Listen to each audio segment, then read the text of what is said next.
everyone, welcome to my video today. So today I want to show you how to make your pen drive for setting the Windows 10 or Windows 11. Today I want to show you for Windows 11. So let's get started. Already I have the software. Initially you need to this software for making it. One is Rufus and another one is Windows 10 or Windows 11 ISO file. So I will share the both link in the video description, so you can take and download for the testing. So first you need to open the Rufus. Then this my USB. I mean it's a pen drive already connected to my laptop, and at boot selection you need to select the Windows device.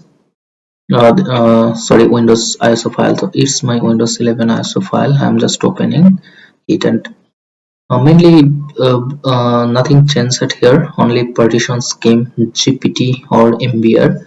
Ideally GPT is most popular, so you need to select the GPT. Then you need to make the start. So nothing need to touch here.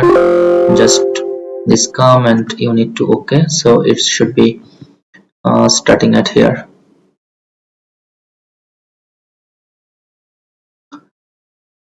So it will take little bit time to finishing it. So let's.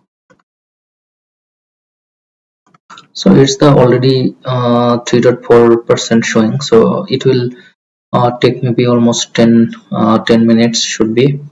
So after completing it, it will show the 100% at here, and cancel will be the close. So you need to click the close and remove the pen drive.